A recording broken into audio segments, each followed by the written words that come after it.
यो आज हम इस पेड्डी गन्ने के अंदर आए हैं। जैसे कि इसकी 10 से 15 दिन पहले पौधे की कटाई हुई थी, तो हमने इसमें घूम के देखा था। जब इसकी पौधे की कटाई चली थी तब भी हमने इसमें घूम घूम के देखा था, इसका निरीक्षण करा था। इसके किसी भी पौधे में हमें तब कोई भी बीमारी नहीं दिखी थी। तो किसान भाइयों, आज हम फिर 10 15 दिन बाद इसके का निरीक्षण जैसे हमने करा, तो आज हमें इसमें काफी मात्रा में एक बीमारी दिखाई दी है। तो मैं सभी किसान भाई से ये कहना चाहूंगा कि सभी किसान भाई एक बार अपने खेत का पौधा कटने के बाद निरीक्षण जरूर करें कि उसमें आपको कोई बीमारी के लक्षण तो नहीं दिखाई दे रहे। जैसे कि इस गन्ने में हमने घूम कर देखा, तो इसमें हमें रेड रोड के लक्षण काफी मात्रा में आज दिखाई दिए है। तो सभी किसान भाइयों, इस बात का आपको बहुत ध्यान रखना पड़ेगा कि आपके पौधे गन्ने में रेड रोड के लक्षण तो दिखाई नहीं दे रहे हैं। तो अगर आपके खेत में या पौधे गन्ने के कटने के बाद फिर भी गन्ने में आपको रेड रोड के लक्षण दिखाई दे रहे हैं, तो आप सभी किसान भाई इसको बहुत सीरियसली ले और इसमें एक अपने फंगीसाइड का इस्तेमाल करें, जिससे आपकी फसल का रेड रोड की रोकथाम हो सके। किसान भाइयों, तो आप देख रहे हो कि मैंने जो आपको ये पेटी का खेत दिखाया है जिसमें से अभी अभी पौधा कटा है। तो किसान भाई, इस वीडियो में आपको हम बताएं कि लाल सड़न को हमें कैसे रोकना है। तो जैसे कि एक किसान भाइयों, हमें 2 स्प्रे के बारे में बताने वाला हूँ। साथ साथ में कौन से खाद का इस्तेमाल करना है। यदि सही तरीके से आप अपनी फसल के अंदर इन खादों का को डालते हैं, स्प्रे करते हैं, इनसे आपको 80% तक खेत में लाभ मिल सकता है। आपकी फसल इन बीमारियों से बच पाएगी। तो शुरू करते हैं किसान भाइयों। लाल सड़न रोग आखिर हमारे गन्ने के अंदर क्यों आ रहा है।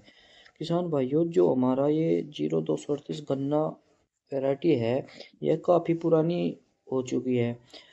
एक अर्ली प्रजाति है यह, लेकिन पुरानी वैरायटी होने की वजह से अब इसके अंदर जो बीमारी है लगातार बढ़ती जा रही है। तो किसान भाइयों, काफ़ी ज़्यादा दवाइयों का स्प्रे करते करते भी अपनी फसल को बचा नहीं पा रहा है कोई किसान भाई।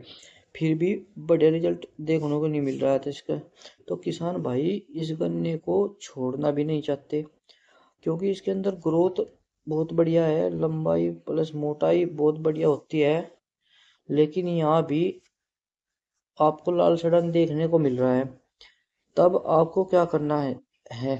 तो किसान भाइयों, सबसे पहले आपको क्या करे, इस विषय पे बात करते हैं कि हमें सबसे पहले गन्ने में अपनी भूमि को ही सुधारने, जमीन को ही सुधारने का काम करना पड़ेगा, जिससे हमारी लाल सड़न खेत में ना आवे, या पहले से उसके कोई हमारे खेत के अंदर कण हो तो उसको हम कैसे खत्म करें। सबसे पहले आप ट्राइकोडर्मा का इस्तेमाल करें, क्योंकि सर भाई जब आप खड़े करते हैं तो तभी आपको ट्राइकोडर्मा का इसके अंदर इस्तेमाल करना चाहिए। किसान भाई, ट्राइकोडर्मा पाउडर फॉर्म में भी आता है और लिक्विड फॉर्म में भी आता है। तो किसान भाई, जैसे कि ट्राइकोडर्मा पाउडर आता है लिक्विड फॉर्म में, तो 2 लीटर प्रति एकड़ के हिसाब से उसका प्रयोग कर सकते हैं आप।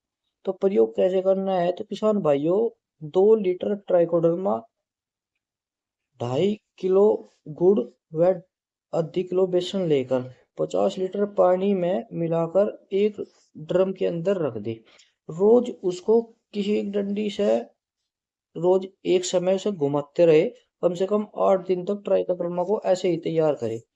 फिर खेत में अगर हम उसको लगाने का समय आता है 8 दिन बाद, तो किसान भाइयों 200 से 250 लीटर पानी में मिलाकर खेत के अंदर जब हम सिंचाई करते हैं, तो सिंचाई करते समय पानी के साथ उसको खेत के अंदर चला दें। लेकिन ध्यान रहे किसान भाई, ट्राइकोडर्मा का इस्तेमाल करने से 8 दिन पहले व 8 दिन बाद तक खेत में किसी भी रासायनिक खाद का इस्तेमाल बिल्कुल ना करें, क्योंकि ट्राइकोडर्मा के अंदर हमारे मित्र फंगस होते हैं। अगर किसान भाइयों हम किसी रासायनिक खाद का इस्तेमाल करते हैं, तो इसके हमारे जो मित्र फंगस होते हैं वे मृतक हो जाते हैं और वे हमारी जमीन में कोई भी काम नहीं करते। तो इससे आपको कोई लाभ नहीं होगा। तो इसका इस्तेमाल से गन्ने के खेत के अंदर बहुत अच्छा लाभ मिलता है। यह बहुत ही लंबे समय तक फसल के अंदर अपना काम करता है। किसान भाई, यह हमारे जो मित्र फंगस है इसके अंदर भी हमारे जो फसल को नुकसान देने वाला फंगस है उसको खाने का काम करता है।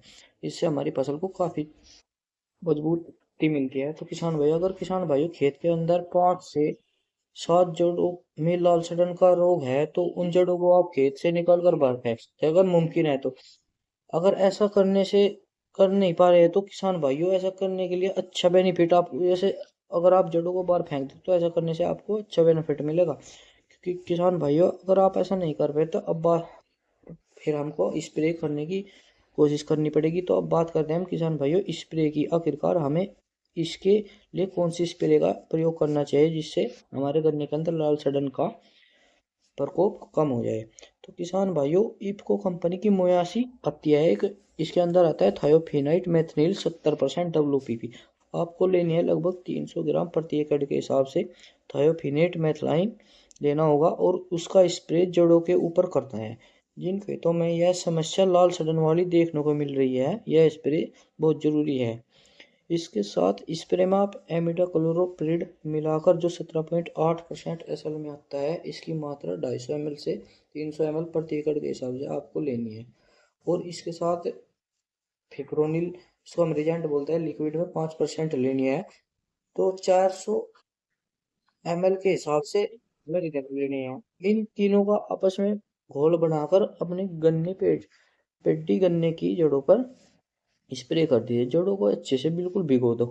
तो किसान भाई आपको बहुत बढ़िया रिजल्ट देखने को मिलेगा और फसल के अंदर फंगस भी कम होगी और आपके फसल के अंदर कीटों और फंगस से लड़ने की क्षमता भी बढ़ जाएगी जिससे आपकी फसल एकदम स्वस्थ और हरी भरी खड़ी रहेगी।